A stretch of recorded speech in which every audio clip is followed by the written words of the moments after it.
Hey, Talo Falava. This is Leotawa Dr. John Peterson, and you're watching TE2 Edge Sports Cards. I am from Minneapolis, Minnesota, and if you've had a chance to see my show, my channel, I do a variety of things. Obviously, talk about sports cards. Um, a little bit about me. I'm an educator by trade.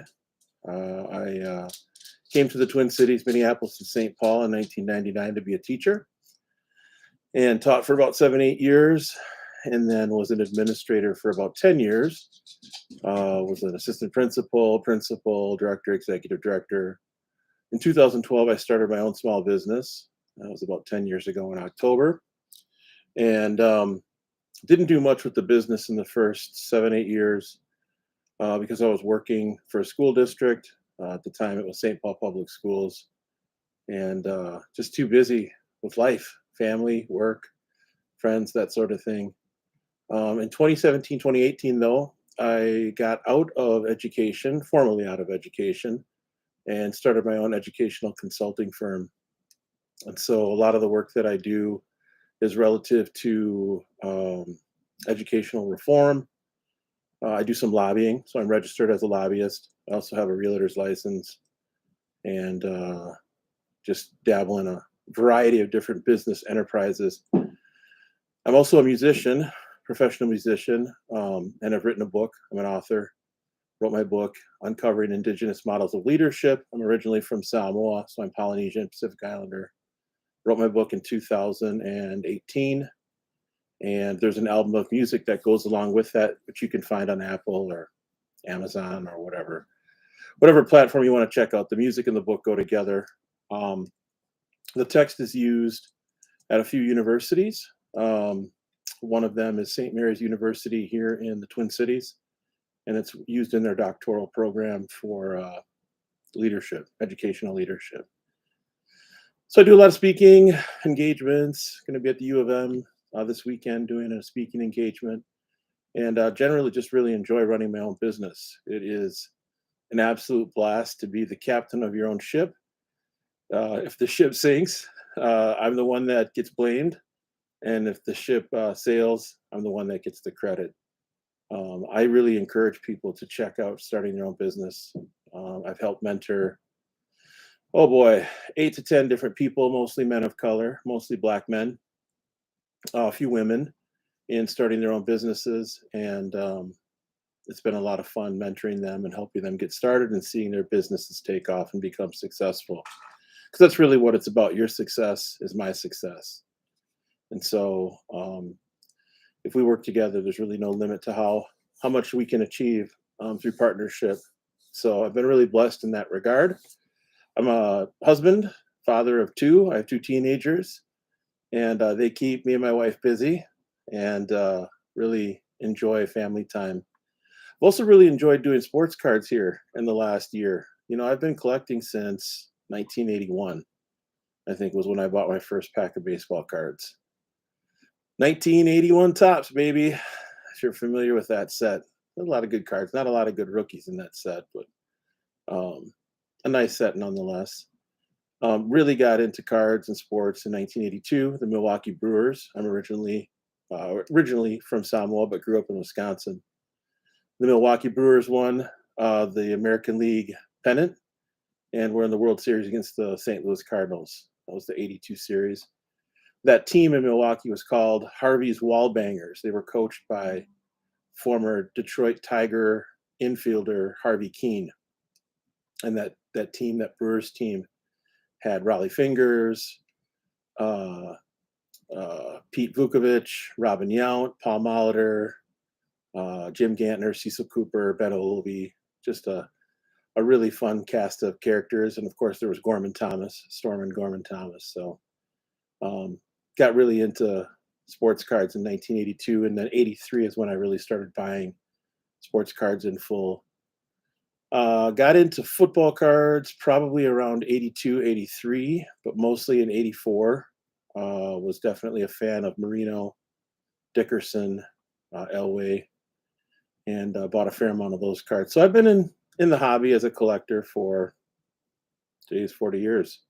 It's a long time. 48. Holy cow! Life goes fast. I didn't get into the business side of cards though until just recently in the last year. Um, just to kind of back up, my uncle, my mom's younger brother, passed away almost 2 years ago, and he uh, he was a really interesting fellow. Never got married. Lived out in northwestern Montana. Drove truck his whole life. He's just a really amazing individual. I ended up, hey, there's Brent. Good to see you, man. I ended up becoming the trustee for his estate, and so I insured all the beneficiaries. We sold the property, and there's 115 acres of pristine forest, wildlife land out in northwestern Montana, and you know, took care of his trucks and his guns and all that sort of thing. And so part of the investment into the business side of sports cards has been the result of that estate, the disbursement of the estate funds and the estate stuff. So um, I've had a little bit of disposable money to spend on cards, but been doing it from a business and an investment perspective. I really don't keep a PC per se. I know some people have a differentiation between PC and stuff that they're willing to sell. For me, I don't really differentiate between those two things. Um, you know, I'm a firm believer that everything is for sale. Just it depends on what you're willing to sell it for and what someone's willing to offer you for it. Um, yeah, so that's cool. Yeah, 40 years, 81. I didn't really buy any packs at 1980 tops baseball, so I missed out on Henderson. But at the time, I would have been 7 years old because I was born in '74. So yeah, so it's a little bit about me. Um, I don't know. I love baseball cards. It's probably my main thing, but definitely get into basketball and football. I don't do a whole lot with memorabilia, although I do enjoy going to places, baseball games, of course, seeing the Twins, seeing the Brewers, been to Old County Stadium many times. Um, been down to Kansas City to the Negro League Baseball Hall of Fame. Been out to the East Coast, Cooperstown, and Old Detroit Stadium, and Memorial Stadium, Baltimore, and Cleveland, and all those different places over the years. Wrigley, of course, uh, and Comiskey. Comiskey's Comiskey's fun. Saw Frank Thomas get his very first hit there back in like 1990. They brought him up at the end of the season. Um, yeah, Tim Raines. Yeah, I didn't have many 81 tops, mostly 82.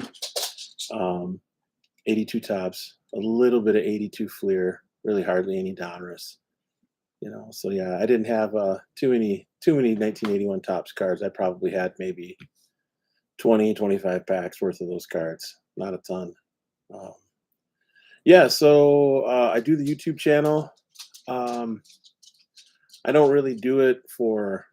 I mean, if people watch it, great. If people don't, I could care less, honestly. I see a lot of content out there on YouTube. Some of it's really very good. There's some folks out there that are very knowledgeable, and I've learned a ton from watching YouTube videos from other content creators.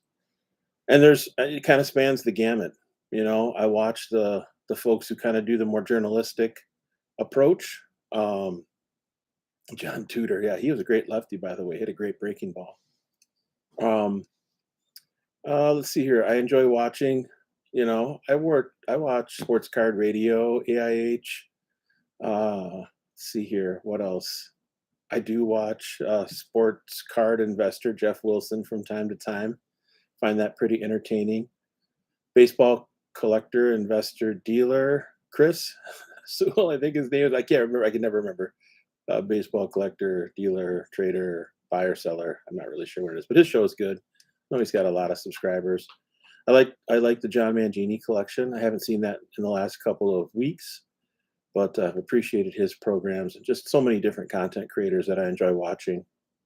But overall, I put together the content not so much for likes or for views or anything like that, but just because I enjoy doing it. It's fun, and I like sharing my passion for cards with others.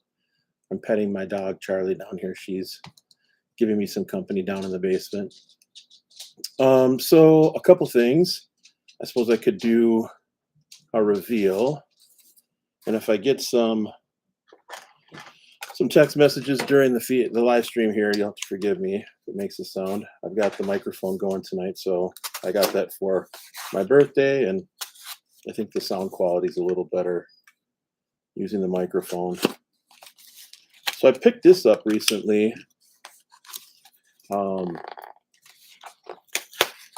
This is the result of having bought a couple boxes of 2013 hoops. I grew up a Brewer fan, a Packer fan, and a Milwaukee Bucks fan. So I remember going to basketball games at the old Mecca, where the Bucks used to play.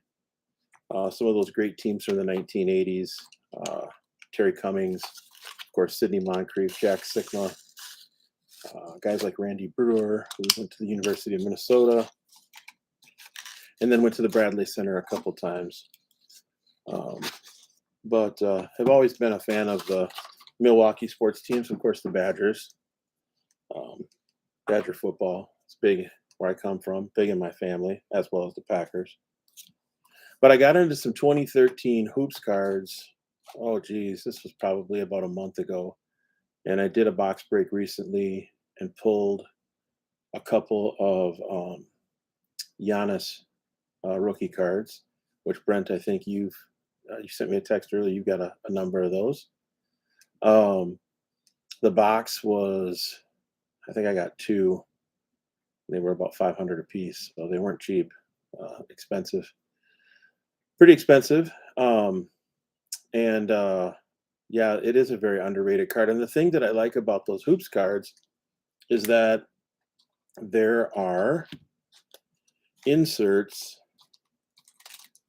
at ratios that vary. So here's one of the Giannis rookies. See if I can get it without the glare. So I pulled out one in one box, and then a gold and a base out of the second box. I was pretty excited about the gold because you don't get a ton of those. But what I found really interesting about the 2013 Hoops product is that there are these cards. If you can see this, there are cards called artist's proof cards. Artist's proof cards, and you can barely see it down at the bottom, but it says artist's proof. I didn't know what the insertion rate were, or what the insertion rate was for these artist proof cards until I looked it up. And evidently, other than the artist proof black card, the artist proof card has the lowest insertion rate of any insert in the 2013 14 Hoops product, even lower than the autos. I think there's, I don't know how many autos in that set, in that checklist. I think there's maybe 140, something like that. So the set has 300 cards in it. So that means if you have one artist proof card per box, that's 500 cards in a box, a hobby box, in the jumbo packs. And you get one artist proof card, and there's 300 of those because there's 300 players' cards in the set. So after doing all that math, I came to the conclusion that you would have to buy, logically, 300 boxes of 2013-14 Hoops to get an average of one artist proof card for every player. And if you figure that currently a box is $500, you take 500 and multiply that times 300, and you get $150,000. So you'd have to spend, relatively speaking, on average, and average again is a blunt tool, you have to spend $150,000 to get the entire set worth of artist proof cards, given that you got a different artist proof card per box, which is no guarantee with that. So then I started looking at some of the pop reports for some of the artist proof cards, and I found that they are very low, like really low. Um, in the case of Giannis, the artist proof pop count is like, and a PSA 10 is like 8. Compare that with some of his other rookie cards, which, by the way, are hard to find because the print runs in 2013, 14 were relatively low comparative to the later years, of course, comparative to the last 3, 4 years, and even lower than what was seen in 2012 with products like Panini Prism and stuff like that. So that's one of the reasons why obviously I like Giannis because he plays for the Bucks. I also like him because he's damn good. He's a freak, the Greek freak. He's got 2 MVPs. He's got a Defensive Player of the Year. He's still relatively young, and he's won a championship. Now, I don't know if he's going to get to the level of LeBron. That would be amazing if he did, because LeBron is, I don't care what anybody says. LeBron's a top 5, probably top 3 player all time. And I know some people hate on LeBron, but his durability and his consistency and production. I watched him the other night. Free girls in the city. Yeah, it's always funny when you're getting some of those text messages during a live stream. Yeah, right. Okay.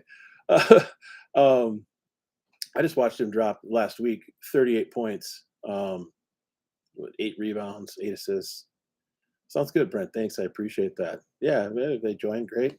Yeah, you invited a few friends. I see that. Yeah, now I see what you're saying. Yeah. But I think Giannis is a nice play. His stuff is relatively expensive, but I think undervalued, if that's possible, comparative to what's out there. And again, the pop counts on the 2013, 14 products. I mean, Panini is low. Just look at it online, and you'll see that the pop counts are pretty low. So anyway, put that all together. I decided to pick up. Pull this out of a eBay authentication box. I picked up a copy of the 2013 Giannis Artist Proof. Now, this isn't a 1 of 1. It's not numbered. It's not 1 out of 50 or 1 out of 100 or 1 out of anything. But based on the insertion rate, you'd have to buy, on average, 300 boxes of 2013-14 hoops to pull this card one time. So I picked it up off of eBay. I don't think the guy who sold it knew how scarce or rare this card actually is. When I looked on PSA, I think the pop count at the time, this was like a week and a half ago, 2 weeks ago, was like 8 tens. So pretty excited about that card. Giannis 2013 hoops, artist proof. Do plan to send in the 2 Steph Curry artist proof cards that I have, because those are, relatively rare, even though it's his 4th or 5th year card. So wanted to share that. Yeah, the artist proof cards are really sweet. I mean, I think they're pretty cool, man. And they're just kind of naturally scarce and hard to find. So what else? So everybody knows that watches my channel that I'm, if not a CSG fanboy, I'm pretty damn close. But so there's a lot that goes into CSG versus SGC and BGS and PSA, and I've got a few different thoughts on that. We're not going to go into it in depth unless people want to ask some questions. You can certainly fire away some questions in the chat, and I'd be happy to give you my unsolicited opinions on that sort of thing. But I am going through some of my CSG. So CSG has 9.5s, which honestly I'm not a huge fan of. They're hard to move. CSG slab cards are hard to move just generally comparative to PSA and SGC. Can you move them? Yes. For example, just the other day, I sold a 1990 Ken Griffey Jr. Topps Rookie Cup card in a CSG 9 for 25 bucks. Well, the card's worth 25 bucks in a PSA slab, so it's the same. I price all of my CSG slabs. Yeah, they made more sense when they had subgrades. Yeah, I agree with that, Brent. Without the subgrades, the 0.5 grade, the half grade, is kind of meaningless. And so what I've decided to do is I've pulled out a few of my cards that have half grades, and I'm going to snap them. Going to crack them open. I've already cracked open a few, and so I'll show you a few that I've cracked open here. Here's a Peyton Manning 2014 Topps Chrome. I think this is a black refractor, or just black. It's numbered 231 out of 299. That was a 9.5. I cracked that open. So I'm going to submit that to PSA. Honestly, I'm just curious as to what's going on with PSA. This was a 9. I picked that up off the PWCC website. So I cracked that. I'm going to submit that to PSA. This is 2001 Fleer Platinum. I think it's called Classic Combinations, Roland and Schmidt. I think Roland's the only person that's going to get in the Hall this year. I mean, I'm hoping Bonds does. I could care less about Clemens, but Bonds I hope gets in. So I've got a lot of his cards. But I figured I'd get this graded. So this was slab. This was a 9.5. This is out of 2000. It's 1800. Do I keep a database of my crossovers? I'd be interested in that data. I keep mine in a spreadsheet. No, I don't. Well, I write it down, but I don't keep it in a spreadsheet, not in an Excel file. So good question, though. All these Pinnacles from 92, these Griffeys were 9.5s. This Mother Lode from 96, Fleer Metal Universe, was a 9.5. So I cracked that. I'm going to see if I can get a 10 on that. And there were a few others here. So I've cracked every single slab other than HGA. Now I haven't cracked BGS. I've cracked BVG, SGC, PSA, and CSG. And if you want a tutorial on how to do that, there's a couple different ways to do it. Some people use tin snips. I use the same thing you would use for cracking tile. And what I do is I always hit up the top right corner first, snap that, and then I have two different sizes of flathead screwdrivers. I typically use the shorter one, and I just get underneath it, pry it open, and it pops right up usually. Sometimes, occasionally, the top of the case will crack, and so that can be kind of a problem because, as you can see with some of these CSG cards, they're in of the molding, this molding here, and if you crack the case and it cracks halfway, it's kind of hard to get it out because you can't slide it. So there's that. Butter knife for prying works too. It's thinner, more flexible than a screwdriver. That's a good idea. I like that idea of a butter knife. Plus, you're not going to like jab yourself as badly with it. But here's some other cards that I plan to send in to crack and send into PSA. This is a 93 Pinnacle Jeter. This is a great card, but in a 9.5 CSG slab, yeah, I'm not moving that card. This is not the refractor, but it is the chrome from 2000 or 99 Topps. Gonna give this one a shot. It's Jordan Topps Finest 95-96, and then this 89 Score Jerry Rice. Got a couple Ichiros here that I'm going to send in and see how that goes. So I'll be really curious. I've got a guy that I connect with pretty frequently, Bobo Done Melking, and he said he had some stuff in CSG slabs that he snapped, sent into PSA. Some of the 9s and 9.5s came back as 10s. I think he said one of the 8s actually came back as a 10, but then some of the 9s came back as 7s, and one 9 came back as a 4 from PSA. So I can't remember exactly what he said, but I want to say he said he sent in a card that was a 9 in a CSG slab. PSA gave it a 4. So go figure with that. So if you're into cracking slabs, you know, watch some YouTube videos before you do that. Crossovers all over the place. Yeah, some people hate the crossover because it screws up the registry.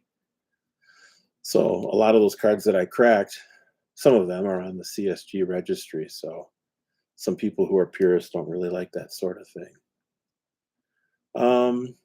What else? So what did I think of Black Friday, Cyber Monday, Cyber Week? Did anybody buy any stuff for Black Friday, Cyber Monday, Cyber Week, or whatever for sports cards? I'd love to hear. I looked pretty extensively at the big distributors. I looked at Blowout. I didn't check out DealerNet. I'm a member of DealerNet, and I haven't checked that out.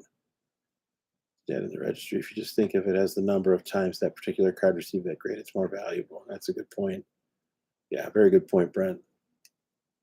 I looked at David Adams, Blowout.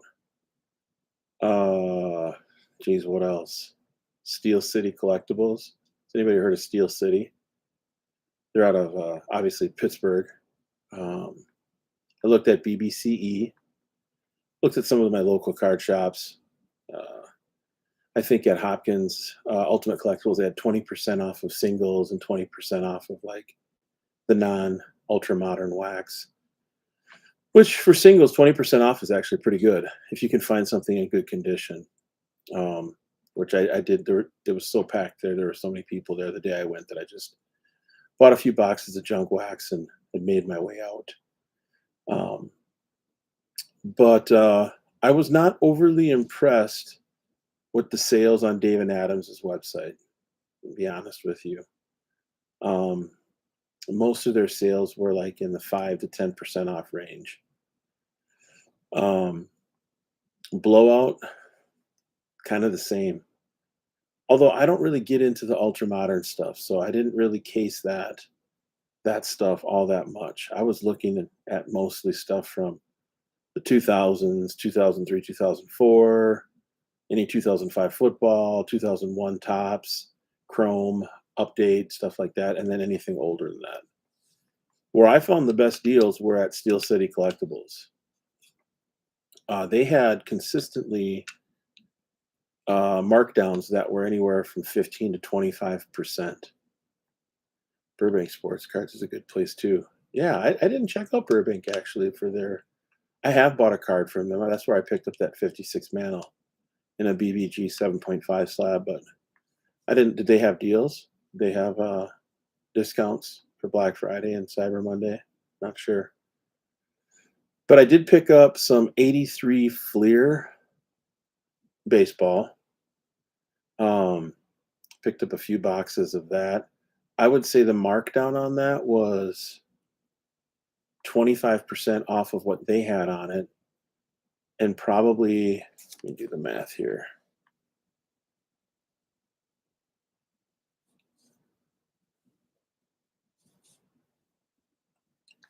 $35% less than what it was selling for on BBCE's website.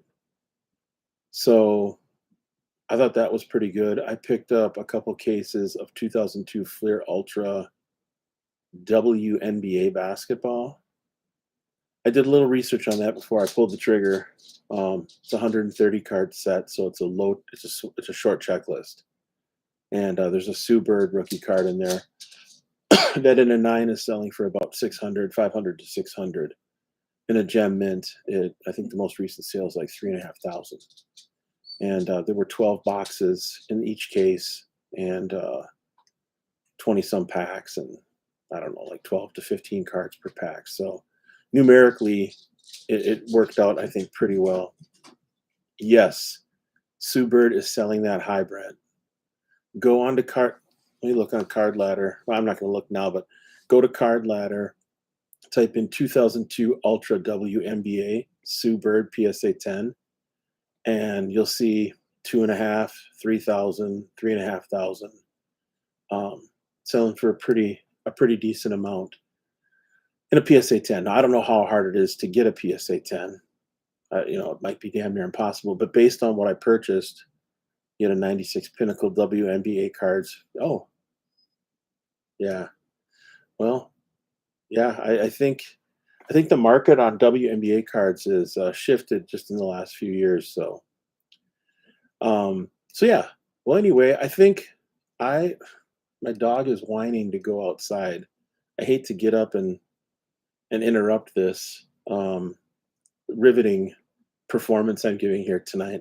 Let me see if she keeps whining. If she keeps whining, I might have to shut this down and come back on, and let her outside. I let her outside a little bit ago, so I'm not sure what's going on. Um, what else?